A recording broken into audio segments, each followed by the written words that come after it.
Assalamualaikum warahmatullahi wabarakatuh. Kembali lagi dengan saya Linda Dwi Utami, calon guru penggerak angkatan 11 dari Kabupaten Nganjuk. Saya akan memaparkan aksi nyata modul 1.4 tentang budaya positif.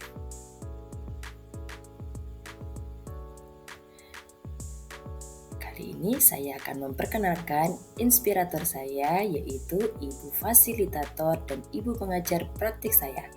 Ibu Fasilitator saya adalah Ibu Siami Sitatin dan pengajar praktik saya adalah Ibu Amelia Windy Hapsari.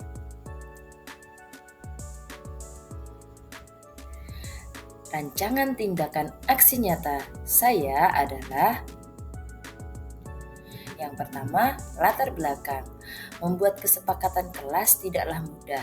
Kita dihadapkan dengan kenyataan bahwa murid-murid kita ini memiliki karakter dan kebiasaan yang berbeda-beda. Kesepakatan kelas akan membantu untuk menerapkan disiplin pada murid serta membantu guru untuk mengenal muridnya dengan lebih baik lagi.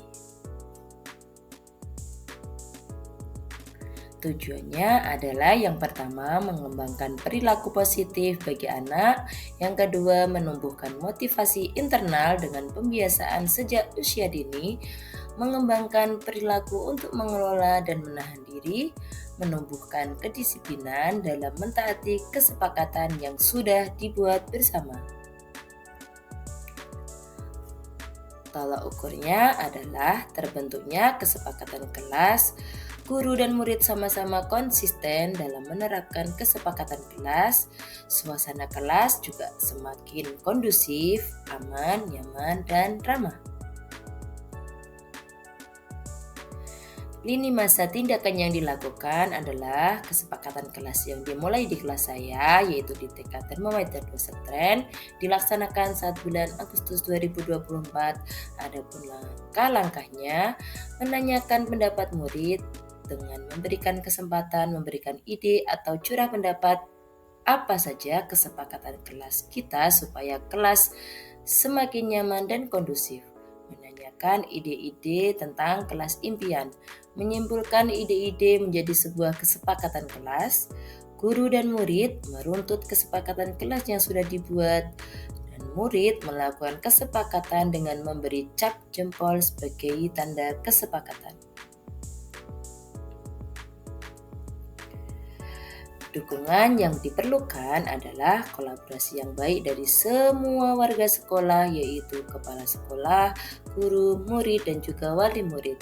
Sumber daya lingkungan yang mendukung seperti ketersediaan sarpras yang memadai juga membantu terlaksanakan aksi nyata ini.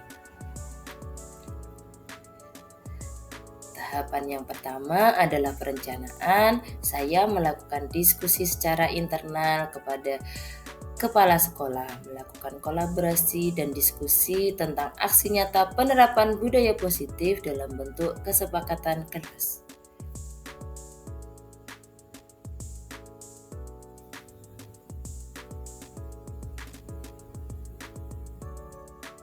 Tahap selanjutnya adalah mendiseminasikan kepada teman sejawat dan melakukan kolaborasi bersama untuk mewujudkan aksi nyata penerapan budaya positif dalam bentuk kesepakatan kelas. Berikut adalah kegiatan diseminasi kepada teman sejawat. Silakan menyaksikan. Assalamualaikum warahmatullahi wabarakatuh. Terima kasih untuk kehadiran ibu-ibu. Alhamdulillahirobbilalamin. Kita panjatkan puji syukur kehadirat Allah Subhanahu wa taala yang kita hari ini berkumpul dalam kegiatan diseminasi penerapan budaya positif di lembaga kita.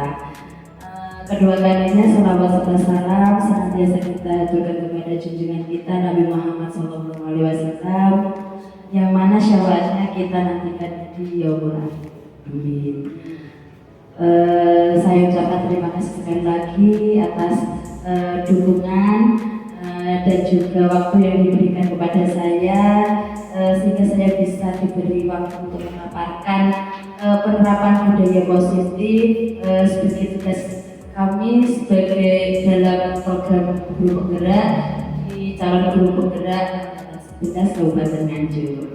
Selanjutnya, ini sebenarnya ada ice breaking-nya, tapi karena tidak ada soalnya tidak apa-apa, kita tembus semangat aja gitu. Coba kita tembus semangat dulu, tepuk semangat. Semangat.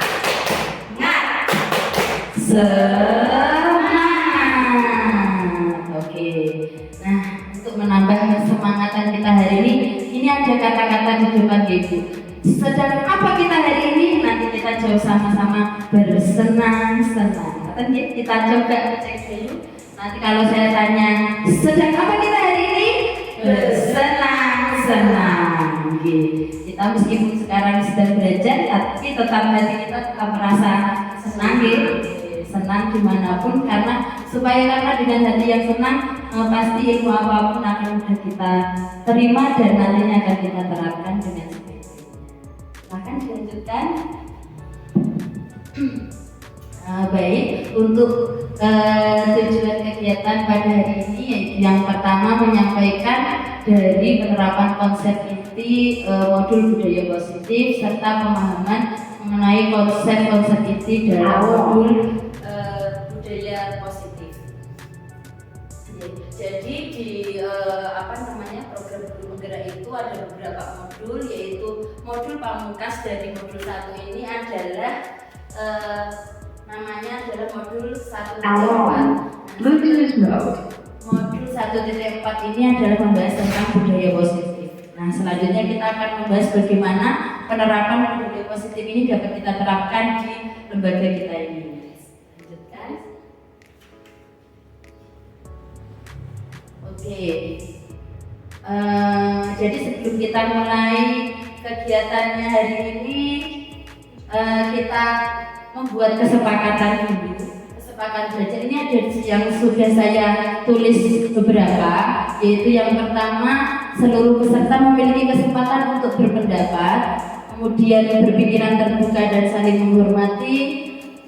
Ketiga, jika ada satu peserta berbicara, maka peserta yang lain mendengarkan, kemudian berpendapat setelah dipersilahkan, berpartisipasi penuh dan mengikuti kegiatan belajar dengan perasaan gembira, handphone pada mode silent, ataupun nanti kalau ada panggilan bisa dijawab di luar ruangan belajar. Nanti kita santai aja, ada tambahan mungkin? Ampun. Oke, kita lanjutkan. Lanjut selanjutnya. Ada pun beberapa materi yang ada kita bahas hari ini. Yang pertama disiplin positif dan nilai-nilai kebajikan. Kedua teori motivasi, hukuman, penghargaan dan restitusi. Ketiga keyakinan kelas. Keempat kebutuhan dasar manusia dan dunia berkualitas. 5 posisi kontrol guru, dan terakhir adalah segitiga restitusi. Selanjutnya.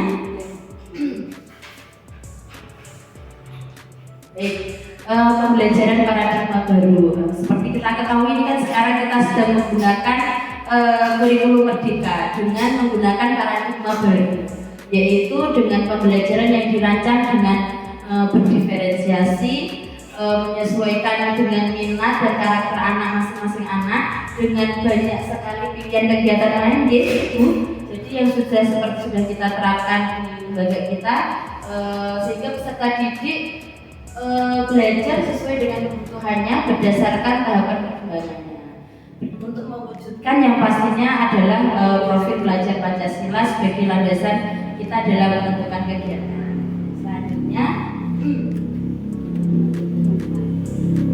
Selanjutnya yaitu disiplin positif. Nah, kalau jenengan mendengar kata disiplin itu, menurut panjenengan apa disiplin itu? Mungkin ada yang mau berpendapat? Ini disiplin apa? Disiplin mungkin yang pernah tahu nanti. Kalau menurut pendapat saya, disiplin itu adalah menempatkan segala sesuatu pada tempatnya. Oh, iya. Berarti sesuai dengan porsinya ngaten nggih. Iya. Juga tertib. Oh tertib. Terima kasih. Benar sekali. Jadi pendapat dari Bu Wati ini adalah disiplin itu segala sesuatu sesuai dengan porsinya, tertib. Jadi seperti taat aturan ngaten nggih, berarti sesuai dengan aturan. Nah, disiplin itu sendiri berasal dari kata disiplina yang artinya belajar. Disiplin mengacu pada disiplin diri yang memiliki tanggung jawab terhadap apa yang dilakukannya berdasarkan nilai-nilai yang diyakini. Nah, sedangkan disiplin positif sendiri merupakan salah satu cara penerapan disiplin yang bertujuan untuk menumbuhkan kesadaran serta memberdayakan peserta didik tanpa imbalan, penghargaan, ancaman, dan hukuman.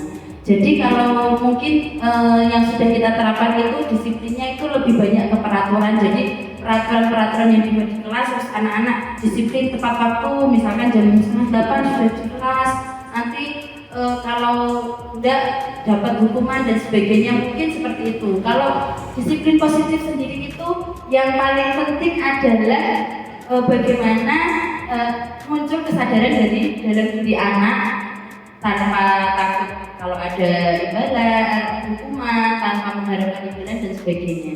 Jadi yang diharapkan disiplin itu berasal dari diri anak sendiri supaya bisa menjalankan apa yang sudah disepakati. Tujuan kita sebagai pendidik adalah menciptakan peserta didik yang memiliki disiplin dari mereka berperilaku mengacu pada nilai-nilai kebajikan universal dan memiliki motivasi intrinsik dalam perilaku ke arah yang lebih baik. Halo. Selanjutnya, Halo. Bluetooth mode. baik. Sebagai pendidik, tujuan kita adalah menciptakan peserta didik yang memiliki disiplin diri sehingga mereka berperilaku mengacu kepada nilai-nilai kebajikan universal dan memiliki motivasi intrinsik dalam perubahan perilaku ke arah yang lebih baik. Nilai-nilai kebajikan atau yang kita harapkan goal kita kepada anak-anak kita itu pasti di kurikulum Merdeka ini kan pastinya ingin nilai kebajikan dalam profil pelajar Pancasila, beriman bertakwa, terus berakhlak mulia, berkebinekaan global, gotong royong, mandiri, bernalar kritis dan kreatif itu kan terpenuhi. Itu juga ada acuan-acuan yang lain dari IPO Primary Years Program juga banyak, ada toleransi, rasa hormat, itu yang kita inginkan dapat tercapai untuk anak didik kita, menghargai, antusias, empati, keingintahuan, kreativitas, kerjasama, percaya diri, dan komitmen. Juga kita mungkin pernah mendengar 9 pilar karakter yang dulu pernah kita lakukan, itu juga bisa sebagai fondasi kita untuk menerapkan fondasi. Oke. Oh yes.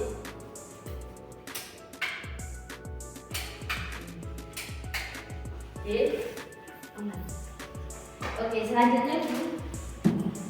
Nah, kalau ini adalah profil pelajar Pancasila yang setiap kita membuat modul ajar selalu acuan kita, yaitu tujuan kita yang utama ini adalah untuk mewujudkan profil pelajar Pancasila, beriman bertakwa kepada Tuhan Yang Maha Esa dan berakhlak mulia, berkebinekaan global, gotong royong, kreatif, benar dan mandiri. Lanjutnya,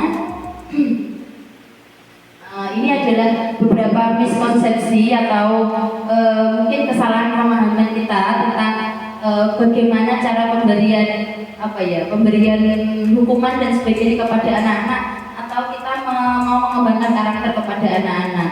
Dokter yang di samping kanan sebelah sini kita banyak menggunakan emosi, mungkin di sebelah sini banyak emosi, mungkin kita berteriak-teriak, jadi menyalahkan anak, menyudutkan dan sebagainya. Itu sebenarnya malah sama sekali tidak memberikan efek kepada anak-anak, malah mereka menimbulkan jadinya tambah di suatu hari lagi malah tambah parah lagi kayak gitu, karena itu malah bunuhnya gitu, karena waktu pengen lihat guruku marah apa gimana, dia itu malah semakin bendal gitu, nggak masuk secara hati, dari hati ke hati itu tidak masuk. Kalau malah kita menggunakan cara-cara yang seperti ini, kayak berteriak dan sebagainya, karena bagaimanapun anak sasaran peserta didik kita itu anak usia dini, pasti lebih menggunakan pendekatan kita sebagai teman, sebagai guru. Jadi untuk menanamkan perilaku pada anak. Jadi lebih efektif kalau anak-anak itu diajak bicara di tempat lain, dipisah kayak gitu, diajak bicara baik-baik, itu lebih mengenal pada anak-anak. Selanjutnya, ini adalah 3 motivasi perilaku manusia. Jadi motivasi untuk melakukan sesuatu itu pasti ada apa ya, kayak latar belakangnya atau ada motivasinya. Yang pertama itu untuk menghindari ketidaknyamanan atau hukuman. Yang kedua untuk mendapatkan imbalan atau penghargaan dari orang lain. Yang ketiga untuk menjadi orang yang mereka inginkan dan menghargai diri sendiri dengan nilai-nilai yang mereka percaya. Selanjutnya, jadi ini konsep disiplin dengan identitas yang gagal, yaitu dengan menerapkan hukuman di anak didik kita. Hukuman itu pasti akan membuat rasa sakit hati, menyakitkan, tidak nyaman, murid takut, terpaksa, murid menyembunyikan kesalahan. Jadi kalau kita sudah terlanjur marah itu malah anak-anak untuk jujur itu malah tidak berani. Ya, jadi murid juga merasa terpojokkan dan menjadi rendah diri di depan teman-temannya.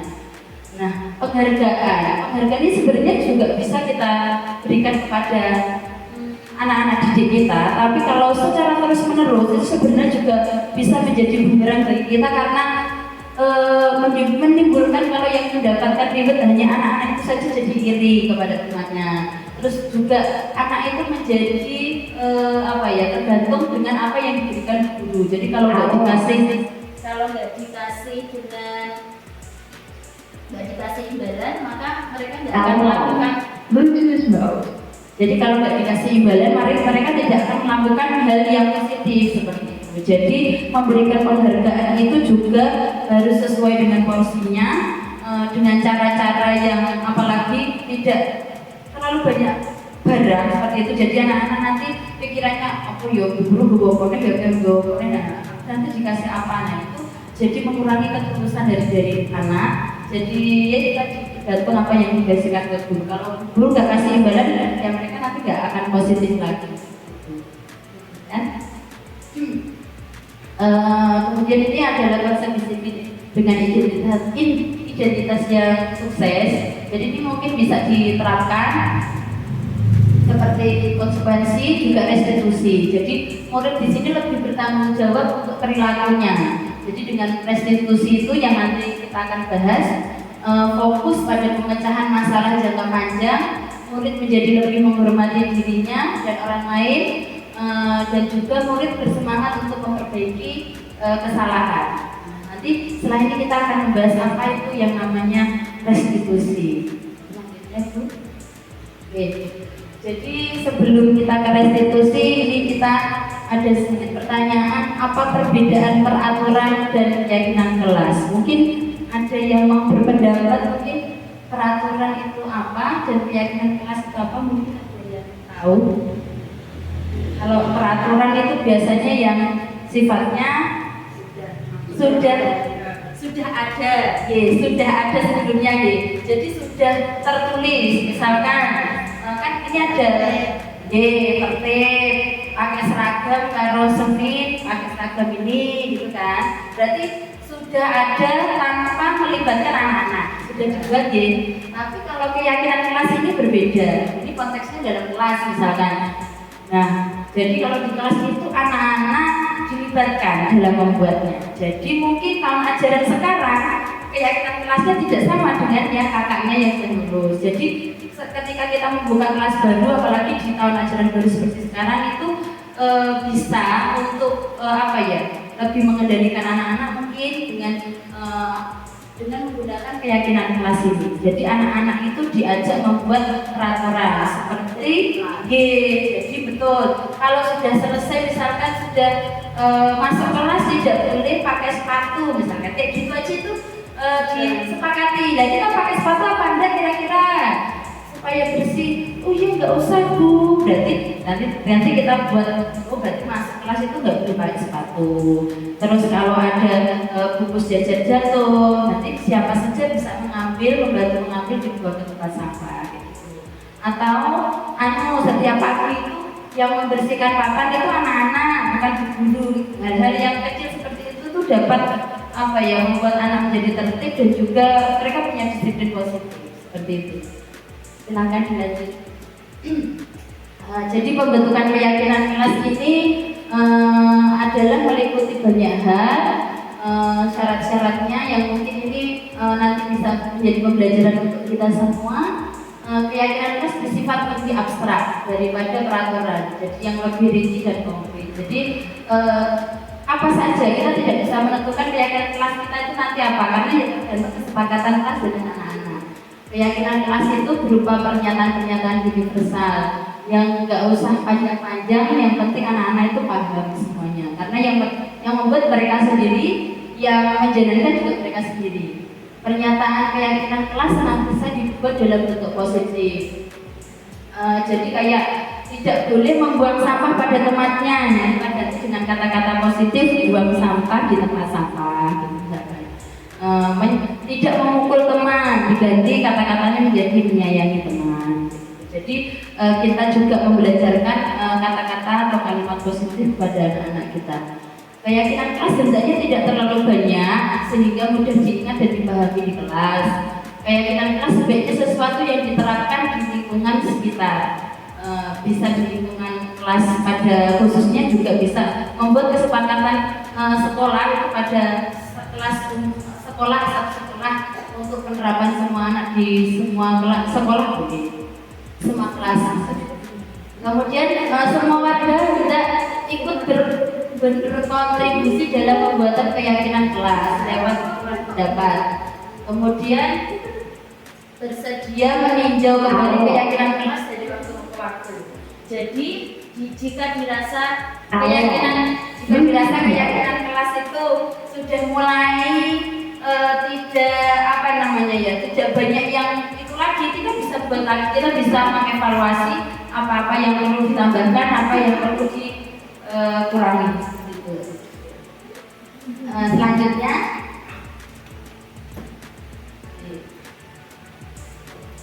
nah, ini adalah salah satu contoh pembuatan keyakinan kelas.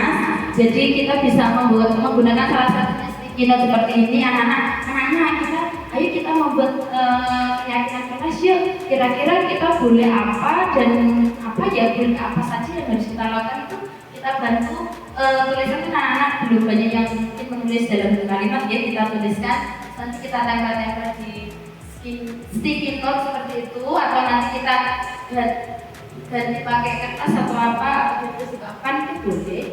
Terus kita tulis ini membuang sampah pada tempatnya dan sebagainya. Jadi setiap anak-anak bebas mengeluarkan pendapatnya. Angkat tangan, Bu aku nggak suka kalau saling mukul. Oke, berarti kita bikin peraturan ya, bikin keyakinan ya, kalau kita nggak boleh saling mukul, berarti saling sayang teman. Supaya kelas impian anak-anak itu bisa terwujud. Lanjutnya. Kebutuhan dasar manusia. Kebutuhan dasar manusia adalah segala sesuatu yang dibutuhkan manusia untuk mempertahankan keseimbangan kondisi psikologis dan fisiologis yang bertujuan untuk mempertahankan kehidupan dan kesehatan. Lanjutnya.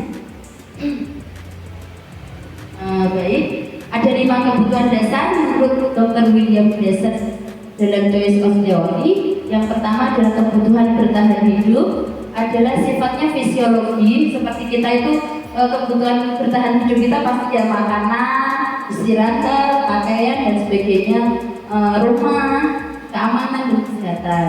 Kemudian kita juga membutuhkan kebutuhan kasih sayang dan rasa diterima.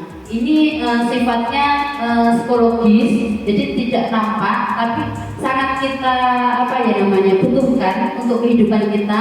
Rasa dipedulikan, disayangi, saling berbagi, diterima oleh sebuah kelompok, dihargai. Jadi itu membuat kenyamanan tersendiri bagi batin kita, bukan batin kita itu terpenuhi seperti itu. Kemudian yang ketiga, penguasaan atau pengakuan. Pasti kita sebagai manusia butuh diakui. Butuh diakui itu dalam arti kita juga butuh menjadi terampil, diakui, kita tidak mau diremehkan, kita ingin terus pendapat kita didengar, kita juga ingin bertambah ilmu, berprestasi dalam memimpin sebuah kelompok-kelompok atau memimpin sebuah komunitas.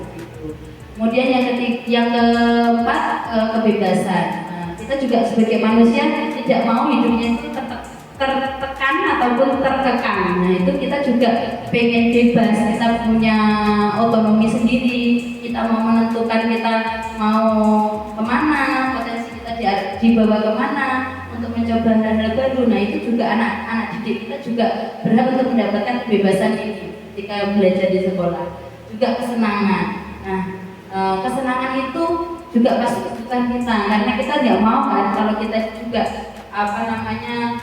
sedih terus nggak melakukan hal-hal yang menyenangkan di kehidupan kita kayak gitu. Jadi bersenang-senang, bertemu teman, tertawa, dan sebagainya. Selanjutnya,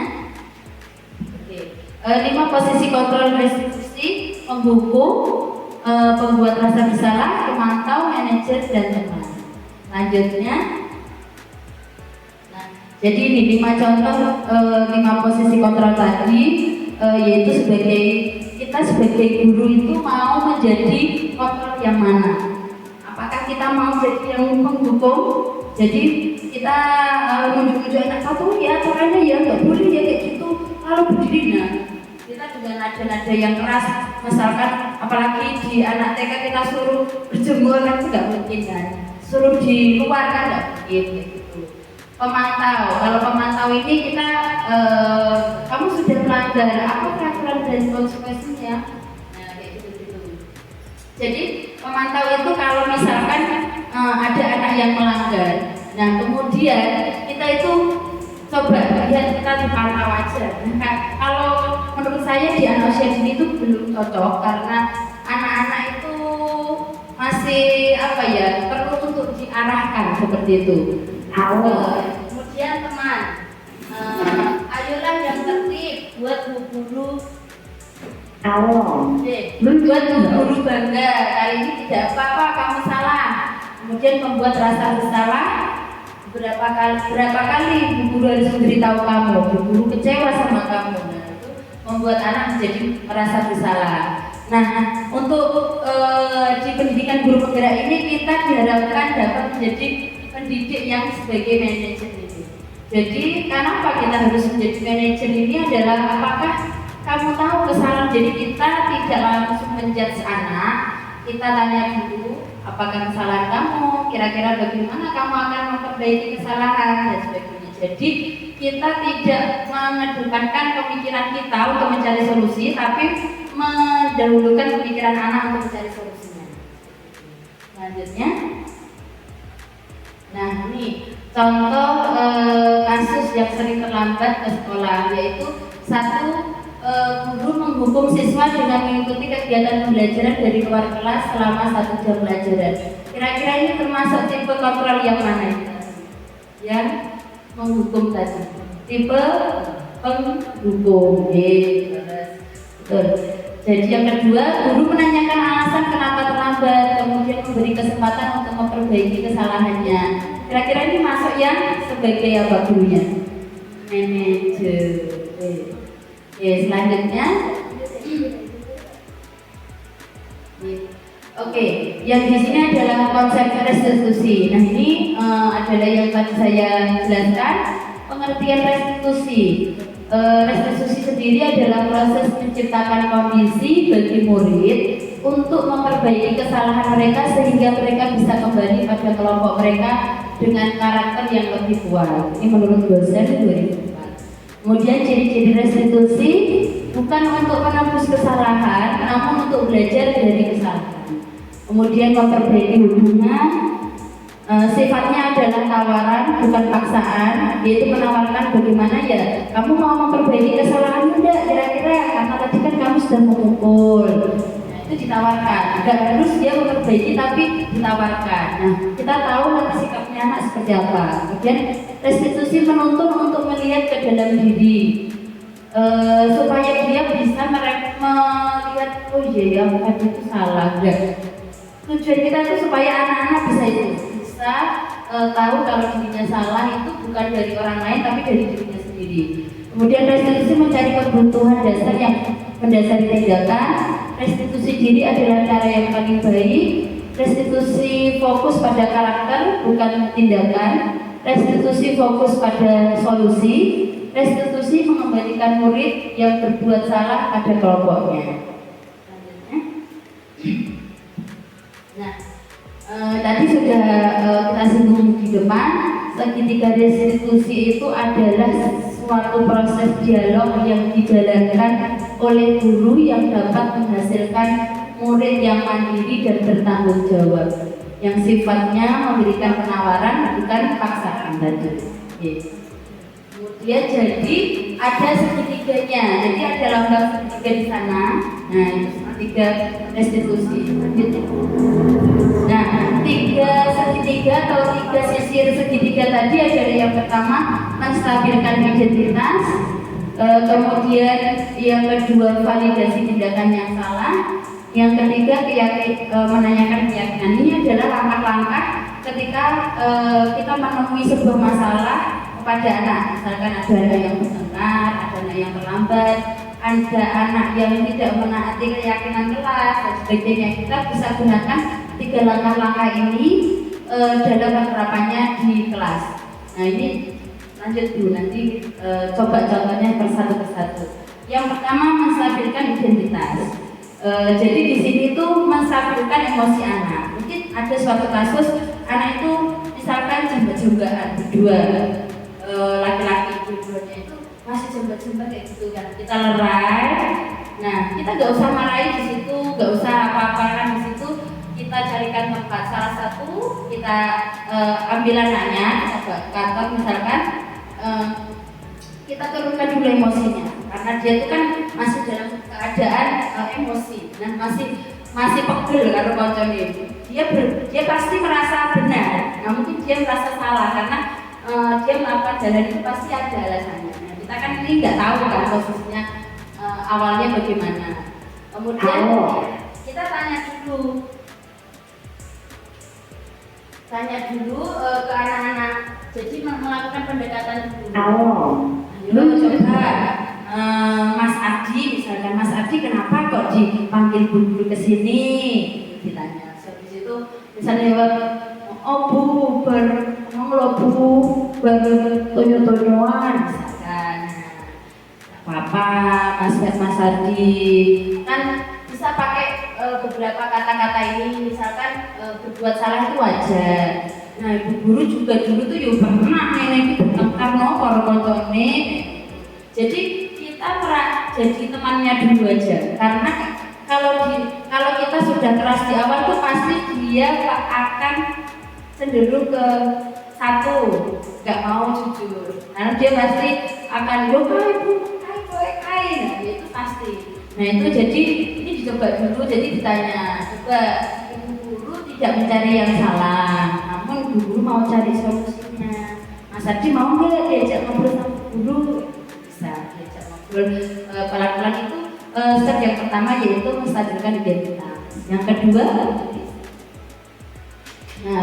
kedua, ini validasi tindakan yang salah. Nah, itu sudah mulai lanjut. Jadi mulai kita tanya, coba pasti kamu tadi kan nggak mungkin kok tiba-tiba itu kok tonyoan atau pukul-pukulan. Coba, ini alasannya apa tuh tadi? Apa tuh tadi? Nah itu kita dalam posisinya jangan marah, kita netral aja karena di sini kita memang mencari informasi, sedang mencari informasi. Nah kita juga tidak membela pihak manapun kayak gitu. Jadi bersifat netral supaya anak mau cerita. Bu tadi lu sakjane aku ambek penuh lewat terus kamu lewat terus tak jiga terus itu habis itu tuh keluar sendiri apa-apa masalahnya tadi. Kalau kita langsung menjudge sampai yang salah mungkin dari keterangan teman-teman itu kadang ada yang bisa dipercaya, ada yang belum bisa dipercaya ya. Jadi ini kita tanyakan langsung kepada anak-anak.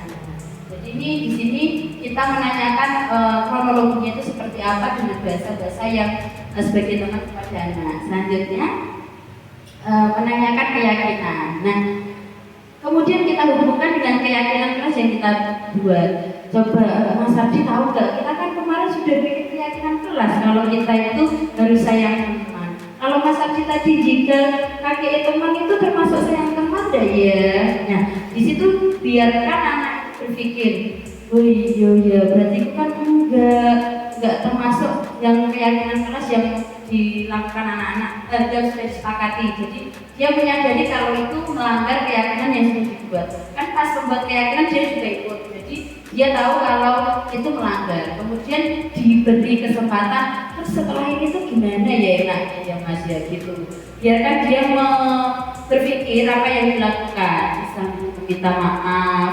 Bisa itu membantu temannya yang luka tadi. Itu jangan giring sampai dia menemukan solusinya gimana. Dia pasti akan berpikir, Bu, nanti tak carikan obat merah ya kaki. Nah itu biarkan dari dalam diri anak. Nah, dari proses yang seperti ini tuh lama kelamaan pasti anak-anak akan tumbuh rasa disiplinnya dalam memahami kalau kita di posisi anak yang sakit, misalkan tadi habis jidat terus kaki berdarah itu ternyata sakit. Jadi dia tidak akan mengulangi hal yang seperti itu lagi. Demikian sepertinya sudah selesai materi kita. Cukup 9 ayat yang bersih. Cukup sekian dan terima kasih. Mungkin ada pertanyaan? Kalau ada pertanyaan. Oke.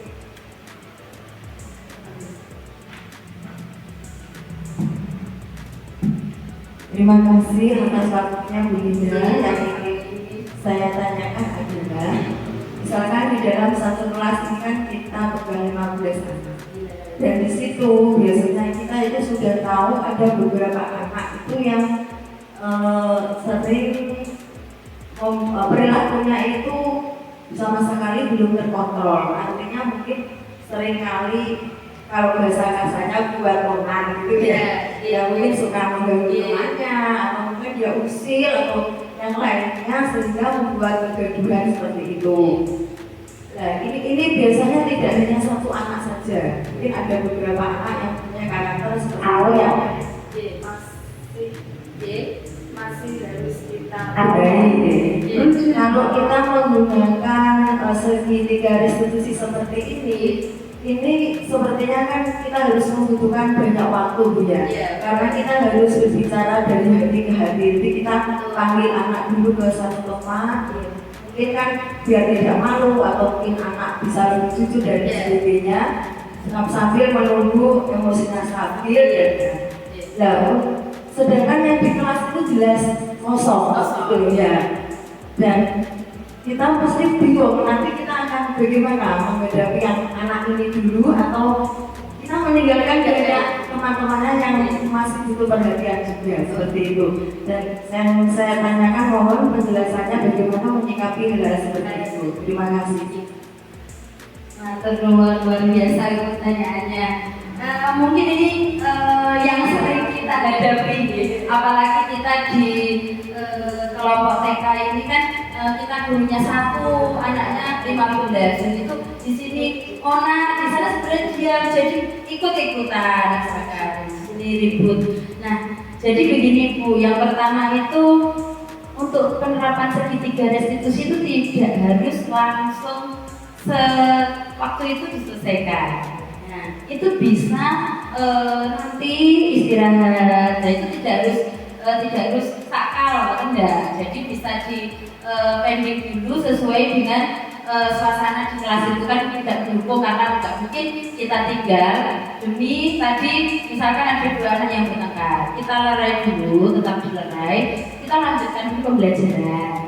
Nah setelah itu untuk yang kedua, untuk bagaimana kok ini terkait dengan pengelolaan kelas berarti, karena kan memang ya anak itu punya punya karakter masing-masing. Ada yang karakternya seperti itu tadi, jadi mungkin rame, baru di kelas. Nah, ada yang mungkin enggak, tekun, turun terus kerja gini-gini. Nah itu kan pasti ya beda-beda ya bisa sekolah. Tapi kita bisa menggunakan penghargaan tadi. Nah, kita kontrol kelas itu bisa dengan membuat tadi kan bisa membuat kesepakatan. Jadi kita buat kesepakatan kelas dulu. Misalkan anak-anak diajak anak-anak supaya kelas kita ini nyaman, terus semuanya itu belajarnya enak. Ayo kita buat kesepakatan. Tadi sudah saya jelaskan, nanti bisa diterangkan. Nanti dua ini membuat kesepakatan kelas. Salah satunya adalah misalkan tidak ramai tadi, mungkin bisa dimasukkan. Terus tidak memukul teman di dalam kelas, jadi menyayangi teman, atau tidak membeli teman tadi. Ya itu bisa. Yang pertama membuat kesepakatan. Yang kedua, kesepakatan kelas itu kan kadang itu juga butuh dikuatkan lagi. Menurut saya itu dengan penghargaan. Penghargaan itu tidak harus barang. Itu bisa stiker atau apa kayak gitu untuk mengendalikan perilaku anak juga. Jadi selain meyakinkan kelas, jadi gini. Jadi nanti Bu Adi itu punya stiker, nanti satu anak itu nanti tak kasih stiker. Misalkan anak yang mematuhi ini kesepakatan kelas dalam satu hari ini. Misalkan ada 6 kesepakatan kelas, kalau misalkan Mbak sudah mematuhi semuanya ini satu hari ini, sebelum pulang sekolah Mbak sudah dapat menempel stiker di namanya Mbak sudah. Tapi misalkan kok Mas Ardi tadi kok ada dia tidak dia melanggar keyakinan kelasnya satu aja gitu, berarti pulang dia tidak dapat stiker di tempatnya. Dengan adanya itu kan paling enggak ada sedikit pengendalian. Nanti lama-kelamaan dia kan pikir Mbak Zura stikernya udah aku TV cuma sitok soalnya gak tahu itu. Nah habis itu jadi kan bisa lihat kenapa kok Mas Haji kok cuma 1, Mbak Zura sudah ada 10 itu gitu. Nah itu bisa karena gini. Ini tuh jadi bisa mengendalikan anak di kelas supaya ada yang ingin dia capai. Paling tidak itu awalnya beri stiker dulu, itu bisa beberapa bulan pertama. Nanti stiker itu bisa lepas kalau memang sudah berjalan kesepakatan kelasnya. Mungkin seperti itu Bu. Jadi sama-sama. Ada yang lain? Tampur. Terima kasih banyak Ibu Guru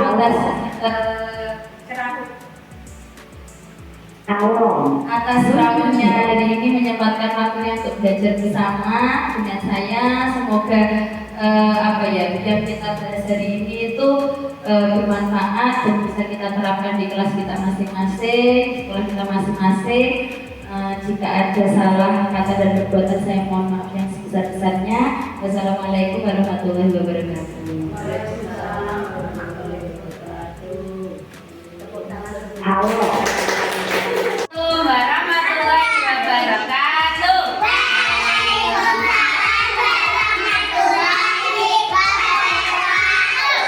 Bagaimana kabarnya hari ini? Alhamdulillah, luar biasa, makin cerah, senyumnya ceria.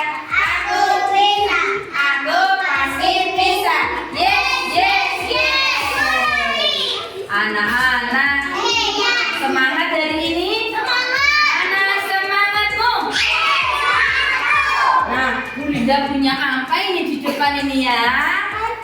Kertas warna biru. Nah, kertasnya warna biru ini mau dibuat Bu Linda untuk membuat kesepakatan kelas. Supaya apa tuh kesepakatan kelasnya? Supaya kelasnya jadi apa? Jadi nyaman, jadi tidak rame ya. Jadi anak-anak lebih senang belajar. Kayak gini boleh kayak gini. Jadi supaya di kelas ini ada aturan, kita buat sama-sama ya. Oke? Nah, nanti anak-anak aturannya kita mau tulis di sini kesepakatannya. Bisa enggak kira-kira? Siapa yang mau usul lagi supaya kelas apa Mas? Kelas sampah sudah.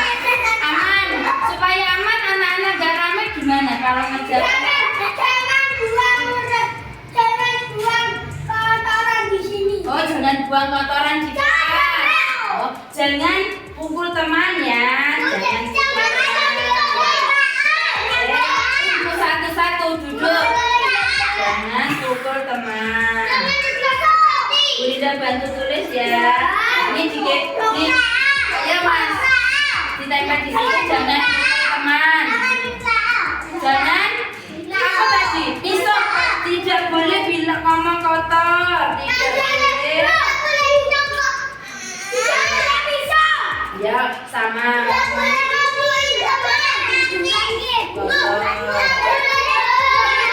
Ya enggak. Oh tadi sudah ini tidak boleh pukul teman. Oh ya. Masuk sekolah harus apa? Dilepas? Enggak.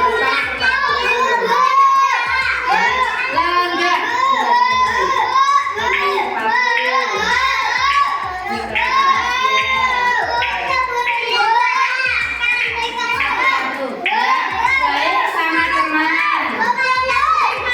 Enggak. Ya, enggak.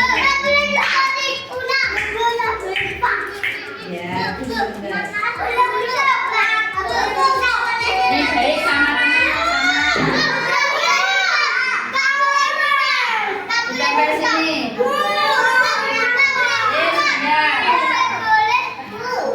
Apa? Kalau cuci tangan harus baris, tangan bersih.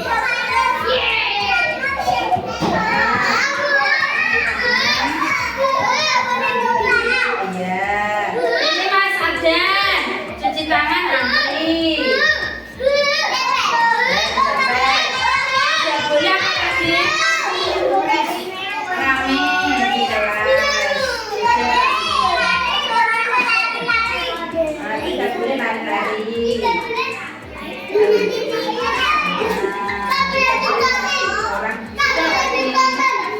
Apa? Lari-lari di kelas. Lari-lari di kelas tidak boleh.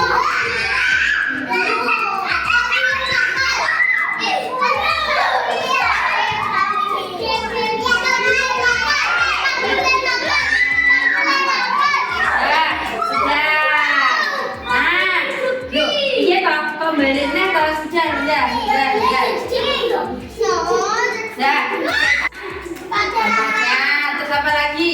Jangan pukul-pukul teman. Tidak boleh ngomong kotor atau misuk. Lepas sepatu di kelas. Cuci tangan harus apa mau? Baris atau antri. Baik sama teman, sayang sama teman. Tidak boleh rame-rame apalagi waktu belajar. Lari-lari di kelas kalau sudah selesai boleh nggak kira-kira? Berarti kita semua nanti itu ya, apa namanya, kita patuhi sama-sama ya. Oke? Kita patuhi sama-sama, oke? Iya, Nana. Jadi kita harus patuhi ini di kelas. Jadi boleh nggak kira-kira kita melanggarnya? Kan kita buat sama-sama tuh tadi. Mau janji? Janjinya kita stempel di sini ya.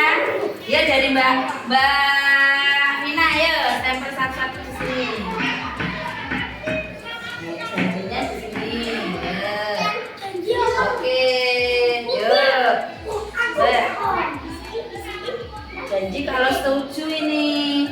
Gak boleh nganu. Nah, oke. Di sini boleh, di sini. Boleh. Oke. Sudah. Oke ya. Oke, berarti semuanya di sini nanti stempel janji kalau mematuhi